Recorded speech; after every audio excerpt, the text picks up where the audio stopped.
Assalamualaikum warahmatullahi wabarakatuh. Nama saya Zulaha binti Jari. Akan membentangkan pengenalan tentang prinsip syariah dan etika dalam sains dan teknologi kecerdasan. Pengenalan.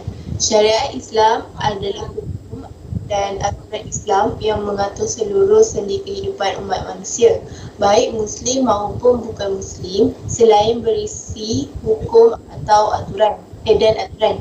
Syariat Islam juga berisi penyelesaian masalah seluruh kehidupan ini. Maka oleh sebahagian penganut Islam, syariat Islam merupakan panduan menyeluruh dan sempurna seluruh permasalahan hidup manusia dan kehidupan dunia ini. Sebenarnya, syariah adalah perkataan yang berasal dari perkataan syarat. Syariah dari segi bahasa merujuk kepada jalan yang lurus, tempat keluar sesuatu atau jalan ke tempat air minum. Kaitannya dengan air menunjukkan bahawasanya kewujudan air adalah penghubung kepada penerusan hayat manusia. Begitu juga dengan jalan yang lurus akan membawa manusia ke arah kebaikan. Seterusnya, syariat dari segi istilah pula merujuk kepada segala hukum yang disyariatkan oleh Allah Subhanahu Wa Taala kepada umat manusia melalui Rasulullah Sallallahu Alaihi Wasallam. Antaranya adalah perkara-perkara wajib, sunat, haram, makruh dan juga harus. Sama ada ianya diambil dari Al-Quran ataupun hadis. Hukum hakam ini dikenali sebagai hukum syariah kerana dari sudut kelulusan dan kejelasannya yang tidak bersimpang siur dan tidak mempunyai sebarang kesamaran yang diragukan.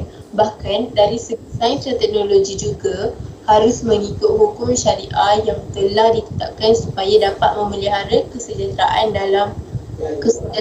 alam dan keharmonian sejagat. Dikatakan sebagai sumber air kerana syariat diperlukan sebagai sumber kehidupan manusia. Hal ini dikatakan demikian kerana air diperlukan untuk terus hidup, begitu juga syariat sangat diperlukan untuk menjadi nadi dalam hidup manusia. Prinsip syariat terbagi kepada 5 bahagian, antaranya adalah Rabbaniyah atau ketuhanan, Wasatiyah iaitu kesederhanaan, Tamazul iaitu kesetaraan, Mizan iaitu kesetaraan, Tetap dan juga Adal itu tetap dan anjal itu mutlak dan murunah. Seterusnya antara peranan-peranan syariah dalam Islam adalah memelihara agama, memelihara nyawa, memelihara akal, memelihara keturunan serta memelihara harta. Assalamualaikum warahmatullahi wabarakatuh. Nama saya Nur Nabila Najwa binti Salimi dan saya akan membentangkan tentang prinsip syariah dalam sains, teknologi dan kejuruteraan.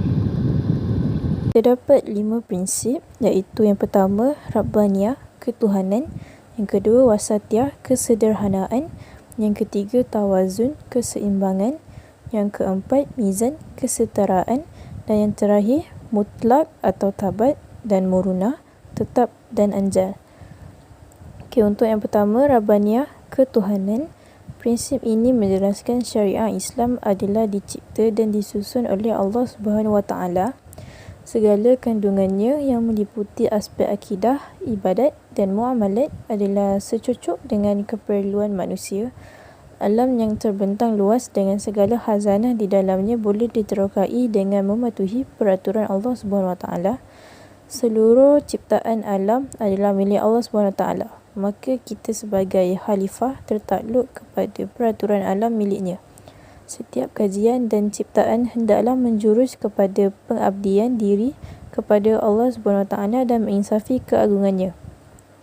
Para saintis, teknokrat dan jurutera tertakluk kepada prinsip ketuhanan dan bermatlamatkan kemakmuran sarwa jagat. Inilah keyakinan yang perlu ada dalam diri setiap umat Islam. Mempertikaikan sistem Islam bermakna kita meragui sistem yang datang daripada Allah. Demikian juga dengan sistem ekonomi Islam. Ia lahir melalui wahyu Allah iaitu Al-Quran dan sunnah Nabi sallallahu alaihi wasallam. Allah yang maha mengetahui dan maha kaya dengan segala kekuasaan, maka sebarang sistem yang datang daripadanya juga adalah yang terbaik. Antara prinsip-prinsip ekonomi Islam ialah Rabbaniyah. Ia bermaksud bahawa ekonomi Islam berkait rapat dengan ketuhanan atau ilahiyah, bukan hanya berlandaskan kepentingan material. Segala kandungannya meliputi aspek akidah, ibadat dan muamalat adalah secocok dengan keperluan manusia. Ini dapat dilihat dalam firman Allah SWT yang bermaksud, tidaklah mereka memperhatikan burung-burung yang mengembangkan dan menguncapkan sayapnya di atas mereka. Tidak ada yang menahannya di udara selain yang maha pengasih. Sesungguhnya dia yang maha melihat segala sesuatu. Surah Al-Mulk. Yang kedua, wasatiyah, kesederhanaan. Kesederhanaan dalam syariat adalah memberi makna segala hukum hakamnya adalah bersifat sederhana, tidak ekstrim kepada yang berlebihan atau berkurangan. Boleh berlaku perubahan dan penyesuaian tertentu pada pelaksanaan hukum mengikut keperluan yang tertentu. Contohnya, solat fardu hendaklah dilakukan secara berdiri, diberikan kelonggaran untuk duduk bagi yang sakit. Wasatiyah juga memberi makna pertengahan antara dua perkara, mengambil tindakan antara dua kecenderungan, contohnya antara kaya dan miskin, maka mengambil pendirian sederhana dalam mencari harta lebih diutamakan. Kesederhanaan yang diamalkan di dalam Islam adalah bermatlamat untuk mencari kebenaran atau al-haq. Dalam menuju ke arah kebenaran, pastinya akal semata-mata tidak mampu untuk memimpin manusia mencapai kebenaran yang mutlak.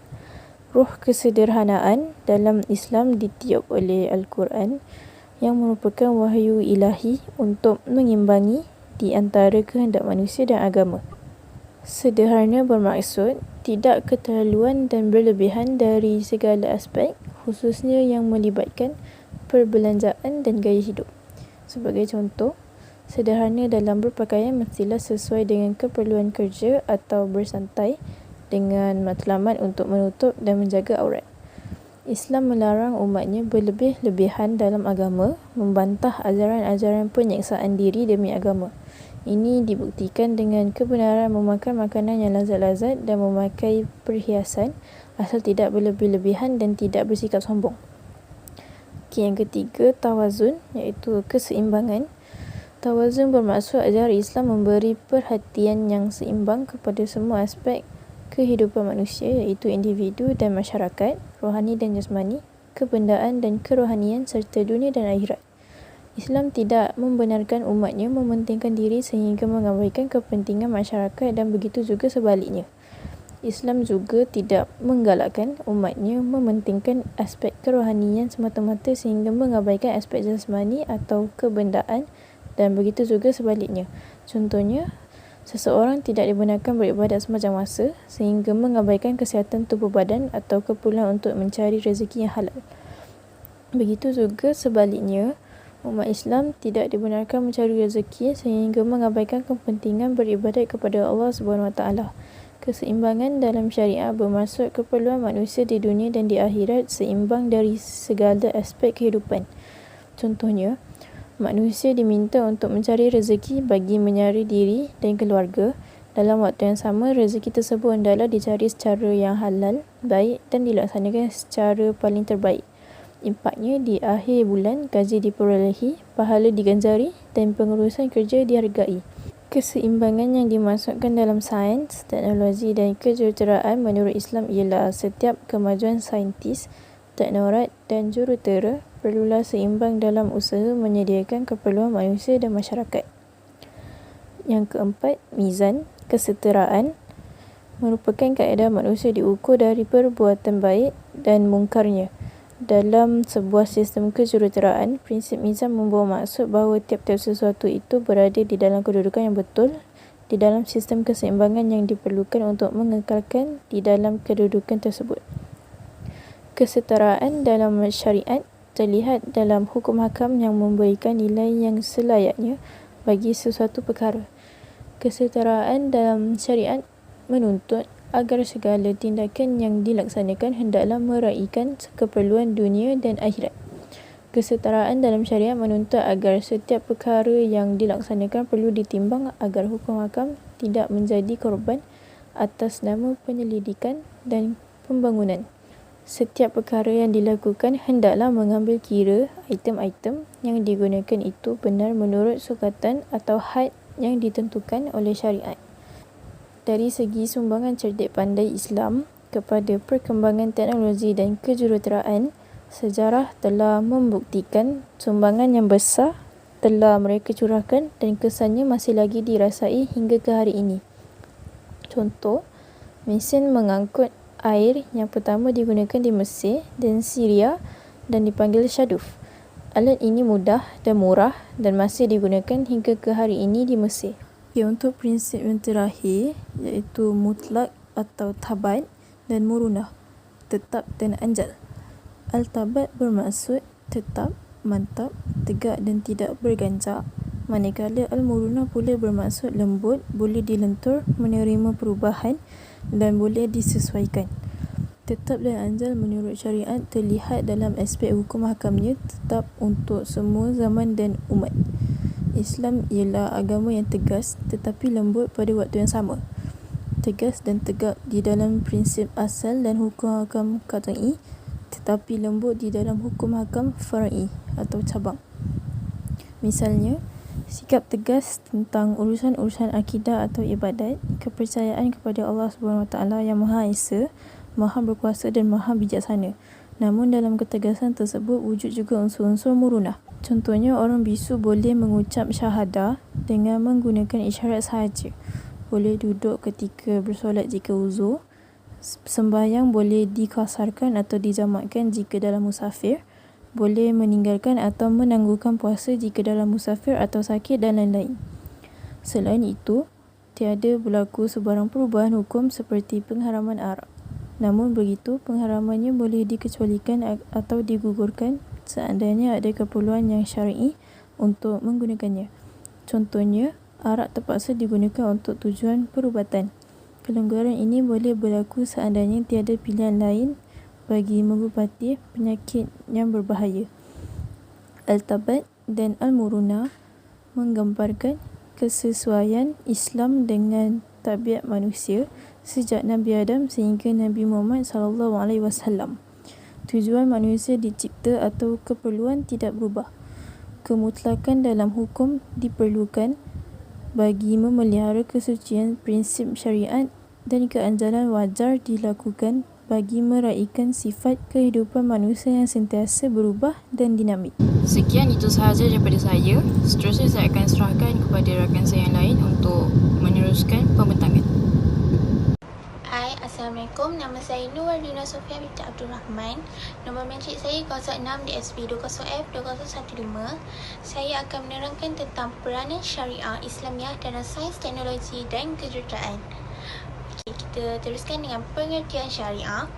Pengertian syariah dari sudut bahasa berasal dari perkataan syarak yang memberi maksud ke arah sumber air atau ke jalan yang lurus. Syariah dibandingkan dengan sumber air kerana air merupakan sumber yang penting yang diperlukan oleh setiap manusia untuk terus hidup. Begitulah juga dengan syariat Islamiah yang diperlukan oleh setiap manusia untuk menjadi panduan dan nadi dalam hidup manusia. Pengertian syariat Islam dari segi istilah ialah bermaksud hukum yang telah ditetapkan oleh Allah SWT melalui Rasulnya untuk hamba-Nya supaya mereka mentaati segala hukum dan peraturan yang telah ditetapkan olehnya. Antara peranan syariah untuk menjaga 6 perkara asas yang menjadi tunjang bagi kesejahteraan dan keamanan seluruh umat manusia. Yang pertama sekali ialah membawa manusia kepada mentauhidkan Allah Subhanahu Wa Taala. Seperti contoh memelihara agama yang saya akan tekankan. Peranan utama syariah Islam adalah untuk memelihara nilai agama serta pelaksanaannya. Sebarang elemen yang boleh menggugat kesucian agama akan dicegah sebelum berlaku. Andai kata sudah berlaku, maka hukuman yang sewajarnya bagi tujuan siksaan dan didikan akan dilaksanakan. Pensyariatan hukum dan perundangan dalam syariat Islam akan mengembalikan kira kesannya kepada kemuliaan dan kesucian agama. Syariat Islam menetapkan sebarang kajian, ciptaan dan hasil sains teknologi dan kejuruteraan hendaklah memberikan kebaikan kepada memelihara agama. Pembinaan bangunan yang dilengkapi dengan kecanggihan peralatannya menjadikan manusia insaf tentang keagungan Allah SWT dan digunakan untuk kebaikan manusia sejagat. Untuk menyelamatkan agama, maka hukum keluar dari Islam adalah termasuk jenayah hudud. Yang kedua, membentuk Muslim sejati dalam kehidupan. Syariat Islam menetapkan pemeliharaan maruah atau harga diri merupakan perkara penting dalam kehidupan manusia. Segala kajian yang melibatkan sains, teknologi dan kejuruteraan hendaklah mengambil kira kepentingan maruah umat. Tindakan yang membelakangkan maruah boleh mengundang perosakan dan pemusnahan yang besar atas nama pembangunan atau pemodenan atau penyelidikan, bukan menjadi lesen untuk merobek maruah manusia atau maruah agama.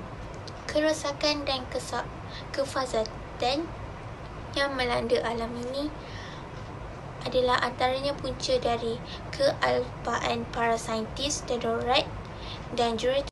Yang ketiga, membawa manusia kepada memelihara nyawa. Nyawa merupakan ciptaan unik kepada kejadian manusia menjadi keutamaan untuk dipelihara bagi melaksanakan tanggungjawab khalifah. Nyawa tidak diambil kecuali atas sebab yang dibenarkan oleh syarak. Sebagai contoh, hukum bunuh boleh dikenakan ke atas pembunuh di bawah kes Qisas Al-An'am ayat 151. Syariat Islam mengharuskan segala benda yang boleh menyelamatkan nyawa. Dalam waktu yang sama, mengharamkan segala sesuatu yang boleh merosakkan nyawa manusia. Pensyariatan hukum dalam Islam mengambil kira keselamatan nyawa manusia dengan mengkanunkan hukum-hukum pencegahan. Islam mengharamkan bahan-bahan yang boleh merosakkan dan membunuh nyawa manusia. Contohnya, segala bahan kimia yang boleh membunuh dan merosakkan diri manusia. Seterusnya, Islam menggalakkan manusia mengambil sesuatu yang boleh memberikan kesihatan dan kekuatan kepada nyawa manusia. Contohnya, dengan mengambil makanan yang halal dan berkhasiat, nyawa manusia akan menjadi sihat. Gitu juga makanan yang bersifat abstrak seperti zikrullah yang menyihatkan nyawa dan badan manusia. Yang keempat, memelihara akal dengan membawa manusia kepada kesejahteraan hidup di dunia dan di akhirat. Akal merupakan anugerah utama bagi komponen tubuh badan manusia. Kemampuan tiada tolak tandingnya. Kekuatan akal mampu berfikir secara maksimum menyamai kemampuan ribuan komputer riba yang diletakkan memenuhi padang bola sepak. Akal yang sihat dijamin oleh syariat melalui penjagaan makanan, minuman dan riadah manusia. Islam melarang segala perubatan yang boleh menyebabkan berlakunya kerosakan pada akal seperti mengambil minuman yang memabukkan, pil-pil yang menghayalkan dan bahan bacaan yang merosakkan ketajaman minda. Akal yang cerdas berada pada tubuh yang cergas menuntut penjagaan tubuh badan bagi memelihara kecerdasan minda. Segala aktiviti dan tindakan yang boleh mengancam keaslian, kemampuan dan keselamatan akal adalah haram sama sekali di sisi syariat Islam. Yang kelima, melahirkan masyarakat yang harmoni dan seimbang. Memelihara keturunan. Syariat Islam dengan tegas memutuskan untuk mengharamkan apa jua bentuk tindakan yang boleh merosakkan keturunan, sama ada secara langsung atau tidak, seperti liwat, istimah onani, musahaqah atau dikenali sebagai lesbian, mendedahkan aurat, berdua-duaan lelaki dan wanita, zina atau tuduhan melakukan zina, bercakap atau menunjukkan aksi lucah, pergaulan bebas antara lelaki dan wanita, persentuhan atau bersalaman antara lelaki dan wanita yang bukan mahram, melihat atau menonton atau menayangkan atau melakukan atau mengarahkan benda yang haram seperti aurat wanita. Hukuman bagi setiap kesalahan Hukuman bagi setiap kesalahan berikut adalah termasuk dalam kes-kes hudud atau takzir. Justru itu, Islam mensyariatkan pernikahan atau perkahwinan bagi memelihara keturunan manusia. Dan yang akhir sekali ialah menegakkan dan menjadikan panduan dalam pembangunan teknologi seperti memelihara harta. Syariat Islam dengan tegas mengharamkan segala bentuk perbuatan yang boleh memudaratkan harta seseorang atau kumpulan seperti merompak, mencuri, menyuruk, membazir dan menspekulasi pasaran modal. Islam meletakkan kewajipan mengeluarkan zakat bagi setiap Muslim yang telah mencapai kelayakan. Harta yang dikumpul mempunyai hak untuk terus mendapatkan keberkatannya. Pemberian harta hendaklah melalui proses yang jelas halalnya. Matlamat menjadi kaya bukanlah menjadi sebab untuk menghalalkan segala tindakan ke arah itu. Hukuman Islam hudud seperti potong tangan bagi yang mencuri dan takzir menunjukkan syariat Islam memandang serius jenayah ini. Bagi mereka yang sanggup mempertahankan harta sehingga membawa kepada kematian, ia dianggap mati syahid akhirat. Assalamualaikum, nama saya Muhammad Zahri bin Yunus akan menyambung tajuk pelaksanaan syariah Islamiah dalam sains teknologi dan kejuruteraan. Yang pertama, mengutamakan yang utama iaitu Islam menjadikan aulawiyat atau keutamaan dalam melaksanakan sesuatu perkara supaya sempurna dan baik. Oleh hal demikian, dapat dijelaskan tugas seorang doktor adalah mengelakkan sesuatu kemudaratan demi mencari kemaslahatan adalah sangat diutamakan. Islam mengajar umatnya agar mengutamakan kepentingan ramai adalah wajar didahulukan daripada mendahulukan kepentingan individu itu sendiri. Para saintis, teknokrat dan jurutera seharusnya meletakkan keutamaan dalam memakmurkan alam daripada mencari keuntungan dan harta supaya dapat mencari keridaan Allah Subhanahu Taala, iaitu satu bentuk ibadah dan pengabdian yang mempunyai fungsi dari aspek rohani. Sosialnya justru saintis terdidik dengan roh Islam akan menjadi kajian saintifiknya sebagai wasilah untuk mendekatkan diri kepada pencipta. Yang kedua, matlamat tidak menghalalkan cara, iaitu ialah Islam mengakui tentang keperluan untuk membuat kajian terhadap alam dan setiap kejadian yang penciptaan oleh Allah Subhanahu Wa Taala. Manusia dibenarkan untuk meneroka daratan, lautan dan ruang udara bagi tujuan pengimaraan alam.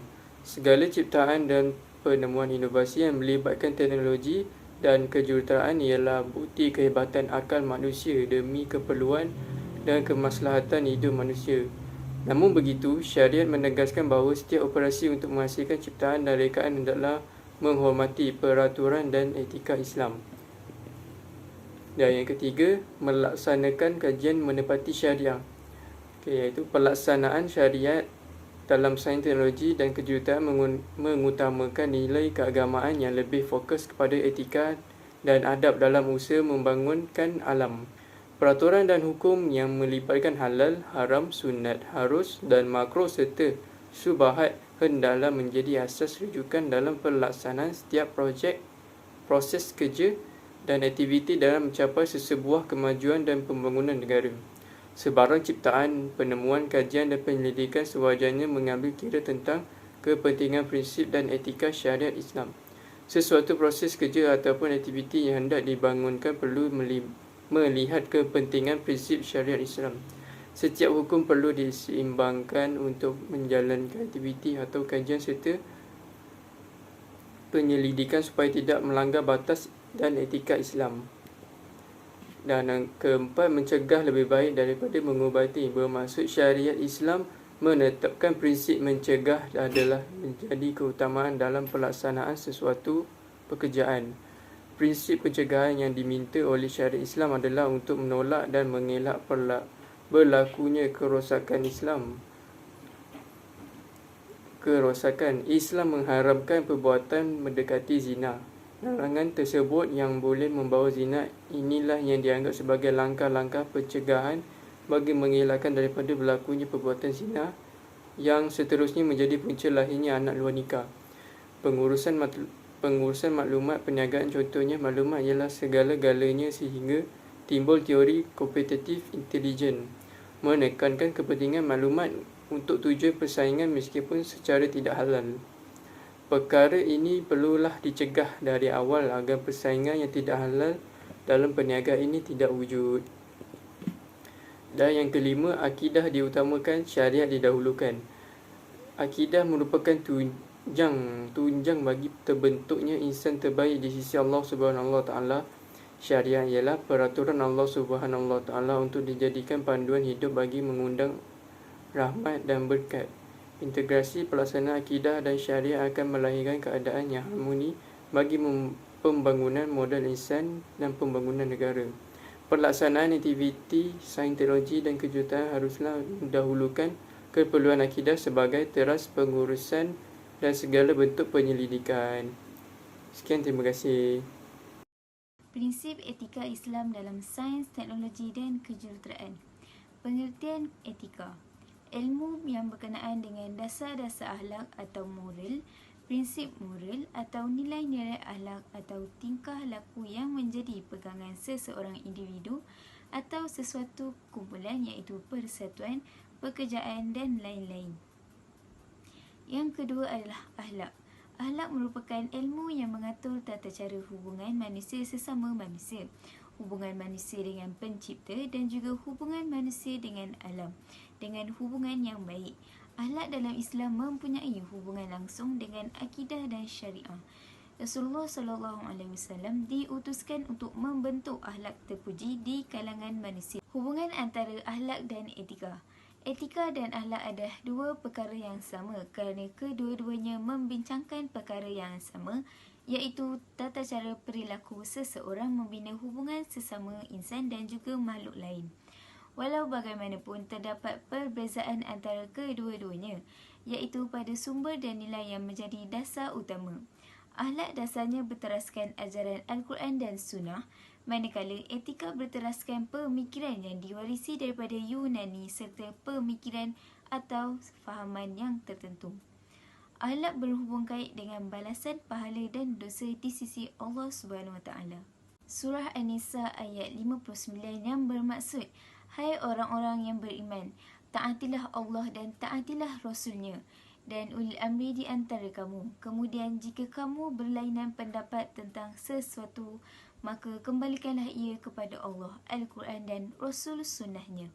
Jika kamu benar-benar beriman kepada Allah dan hari kemudian, yang demikian itu lebih utama bagimu dan lebih baik akibatnya. Prinsip-prinsip asas etika dalam Islam. Yang pertama, akidah dan keimanan. Akidah dan keimanan merupakan asas hubungan manusia dengan pencipta. Nilai keimanan menjadi asas dalam etika Islam matlamat dalam setiap sesuatu di atas dasar ubudiah kepada Allah Subhanahu Taala. Syariah. Syariah merupakan sesuatu sistem dan tata cara yang ditetapkan oleh syarak. Syariah merupakan asas untuk melengkapkan diri sebagai seorang hamba dan khalifah di muka bumi. Akhlak. Asas yang menentukan baik buruk sesuatu atau tingkah laku, pengukur kesan tindakan ke atas manusia dan alam. Ilmu. Ilmu adalah neraca pertimbangan untuk mengetahui sesuatu itu halal atau haram. Kepentingan etika Islam dalam sains dan teknologi. Nilai syariah dalam sains dan teknologi. Yang pertama, hubungan erat amalan beretika dan Islam. Islam merupakan agama yang syumul, lantas aspek kehidupan manusia tidak dijuzuk-juzukkan atau dipisah-pisahkan. Hukum-hukum syariah bukan sahaja mempunyai nilai dari segi perundangan, tetapi juga bermatlamatkan pembentukan akhlak dan sahsiah. Sebagai contoh, pengharaman arak atau melakukan zina matlamatnya memelihara kesejahteraan dan mencegah kemusnahan di peringkat individu, keluarga dan juga masyarakat secara umumnya. Yang kedua, pertimbangan nilai syariah dalam membuat segala keputusan dalam penemuan sains dan teknologi. Wajib. Setiap perintah yang wajib dilaksanakan oleh setiap individu Muslim, iaitu akan diberi ganjaran pahala oleh Allah Subhanahu Wa Taala. Begitu juga sebaliknya. Contohnya, ibadat solat 5 waktu. Sunat, sesuatu yang baik dan dianjurkan oleh Islam dan mendapat pahala bagi yang melakukannya. Makruh, sesuatu yang kurang baik dilakukan, meninggalkannya akan diberi pahala dan tidak berdosa melakukannya. Contohnya, memakan makanan yang berbau. Haram, sesuatu yang dilarang secara qat'i di dalam Al-Quran dan As-Sunnah. Melakukannya adalah dosa dan akan mendapat hukuman jika seseorang individu tersebut bertaubat kepada Allah Subhanahu Wa Taala. Etika saintis dan teknokrat Muslim. Yang pertama, keimanan kepada Allah Subhanahu Wa Taala. Iman adalah teras kepada semua jenis amalan dalam Islam. Seseorang ahli sains perlu mempunyai keimanan serta keyakinan yang kukuh kepada Allah dan sentiasa memohon bantuan daripadanya. Yang kedua, kepatuhan kepada syariah dan etika kerja Islam. Kepatuhan kepada peraturan Allah dijadikan asas penting kepada etika kerjanya sekalipun berlawanan dengan tuntutan keinginan manusia kerana sains tidak boleh bersifat neutral dan bebas. Yang ketiga, mementingkan aspek kemanusiaan dan ihsan. Para saintis adalah khalifah Allah di muka bumi. Mereka bertanggungjawab untuk membawa kemakmuran dan menjaga keharmonian. Kesimpulan ringkas ciri-ciri saintis dan teknokrat Muslim. Yang pertama, bersifat luhur serta tunduk dan patuh kepada Allah Subhanahu Wa Taala.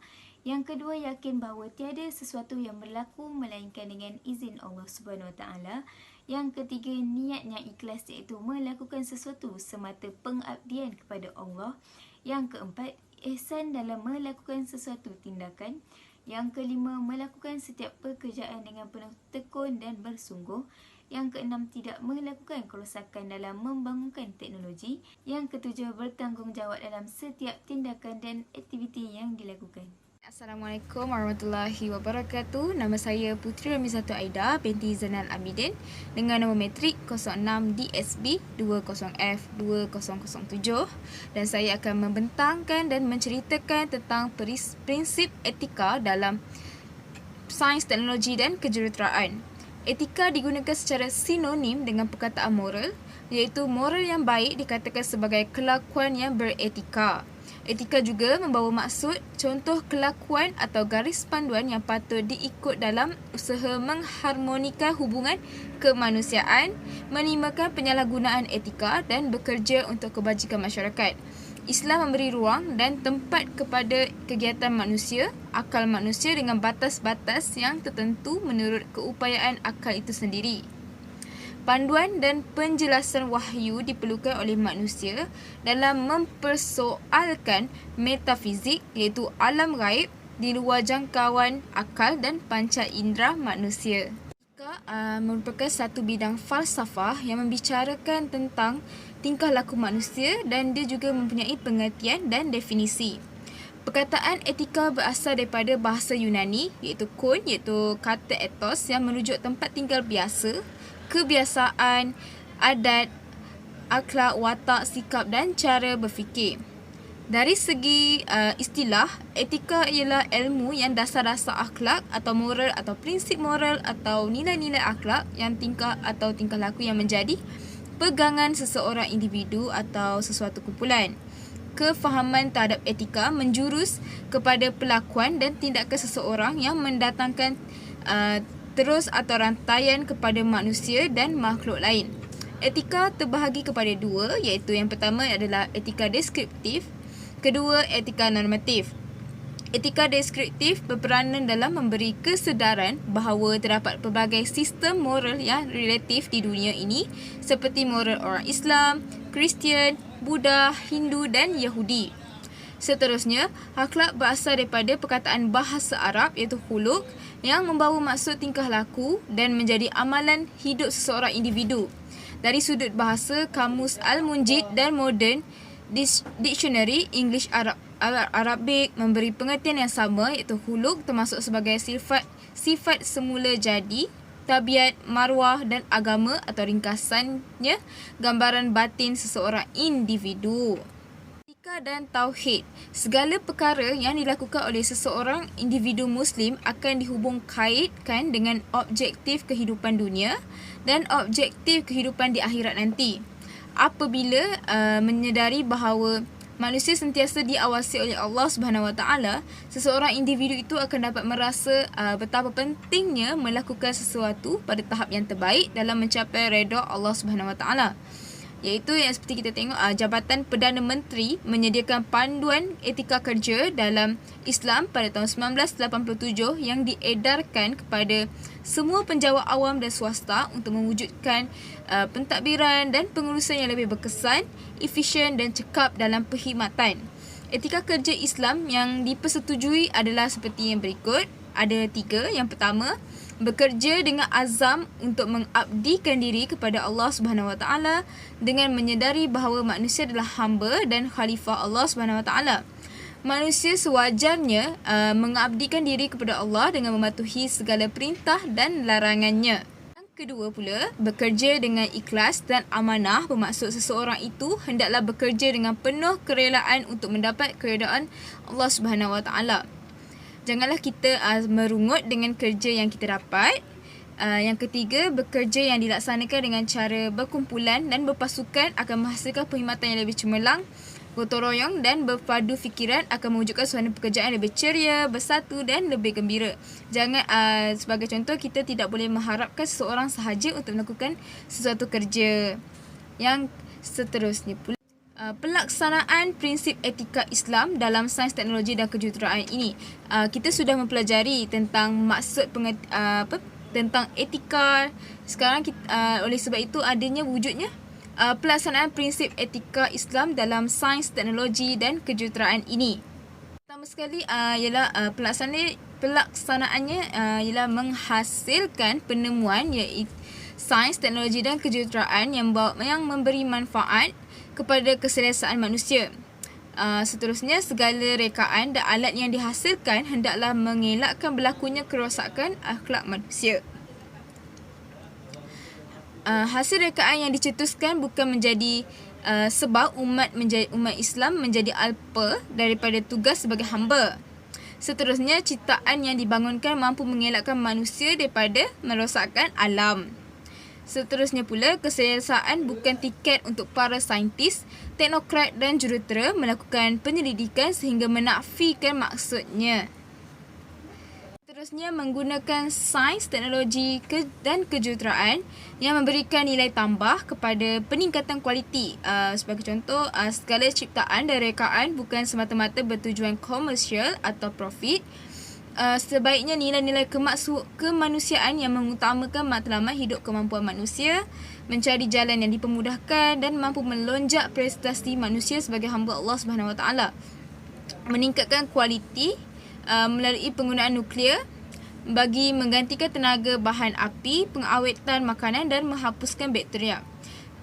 Selain itu, sebaliknya penghasilan ciptaan rekaan, inovasi bukan untuk kepentingan peribadi dan merosakkan dunia. Seterusnya, keperluan mempertahankan dan memelihara agama, bangsa dan negara. Yang pertama, keperluan memelihara agama, bangsa dan negara sememangnya satu keutamaan.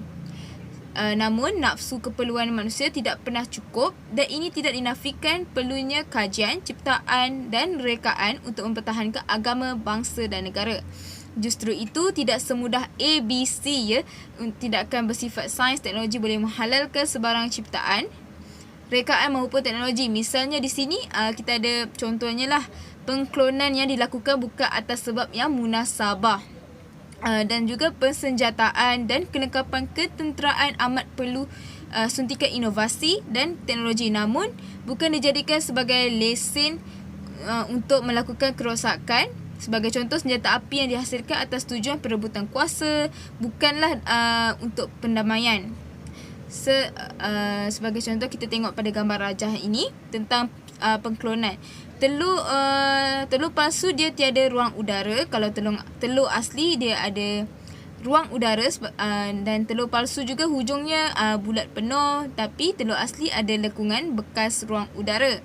Kalau telur palsu pula dia ada selaput aneh, pemisah putih dan kuning. Kalau telur asli tiada sebarang pemisah selaput. Melakukan eksperimen dengan bijaksana tanpa niat.